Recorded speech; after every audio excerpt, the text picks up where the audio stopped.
صفا کا کیا مطلب ہے اور مروہ کا کیا مطلب ہے. حج کے موقع پر خاص طور پہ اور عمرہ معتمرین بھی وہ بھی صفا اور مروہ کے درمیان سعی کرتے ہیں، دوڑتے ہیں. تو آج تھوڑا سا اس کے بارے میں نے آپ کو یہ بیان کرنا ہے. صفا کو یہ دو پہاڑیوں کا نام ہے، صفا بھی پہاڑی کا نام، مروہ بھی پہاڑی کا نام. ان کو یہ دو نام کیسے ملے؟ علماء سے تو آپ نے سن رکھا ہوگا، آج اس ناچیز سے بھی سن لیں. صفا یہ حضرت آدم علیہ السلام جب آپ زمین پر تشریف لائے جنت سے، تو آپ سرکار جب چلتے چلتے مکہ شریف میں پہنچے، شہر مکہ میں جو کائنات کا مرکز ہے، تو آپ کو ایک پہاڑی نظر آئی. آپ سرکار اس پہاڑی پر بیٹھ گئے، اور آپ کو پتہ ہے کہ حضرت آدم علیہ السلام کا لقب کیا ہے؟ صفی اللہ. حضرت آدم صفی اللہ.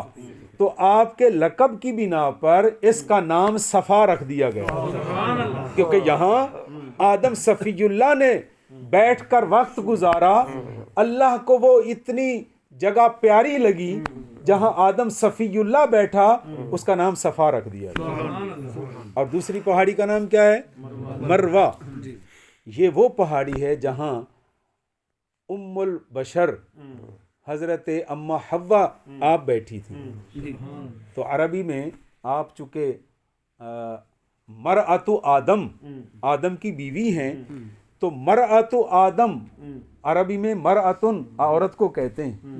تو اس بنا پر اس کا نام مروہ رکھ دیا گیا، صفا اور مروہ. یہ بڑی مقدس پہاڑیاں ہیں. اور پھر یہ دو پہاڑیوں کے نام ہو گئے.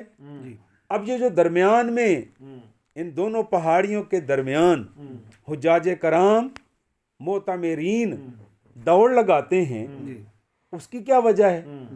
وہی وہاں دوڑ نہ لگائیں تو حج نہیں پورا ہوتا، عمرہ پورا نہیں ہوتا. یہ واجب ہے عمرے میں یہ، اور نہ دوڑا جائے.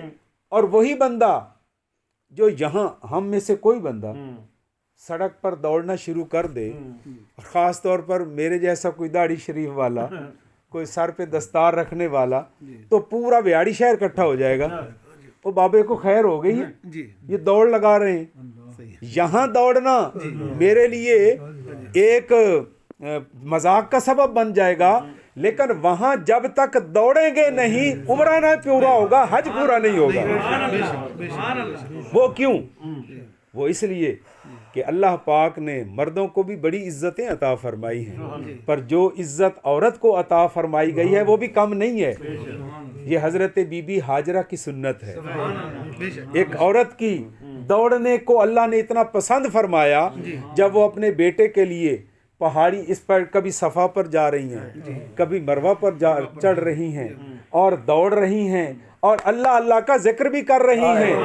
یا اللہ میرے بچے کو بچا، مجھے بھی بچا، ہم تیرے سپرد ہیں.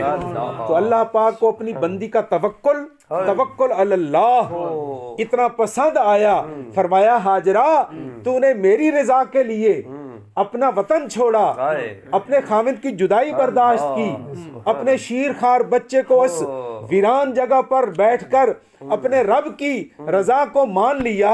اب قیامت تک تیرا نام روشن نہ رکھوں تو مجھے رب نہ کہنا.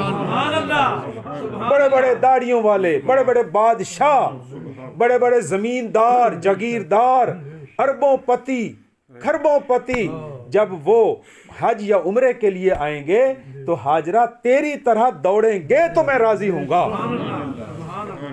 اگر وہ آکڑ کریں گے، تکبر کریں گے، غرور کریں گے، تو ان کا سفر ان کے منہ پر مار دیا جائے گا. جب تک حضرت ہاجرہ کی سنت پر عمل نہیں کریں گے ان کا قبول نہیں ہوگا. اور پھر چشمہ زمزم کھلا. یہ حضرت اسماعیل علیہ السلام کے یہ قدموں کا طفیل ہے. اچھا، ہر ایک کا سوچنے کا اینگل اپنا اپنا ہوتا ہے. میں آج آپ کی توجہ اس طرف دلا رہا ہوں کہ لوگ تو کہتے ہیں نا کہ حضرت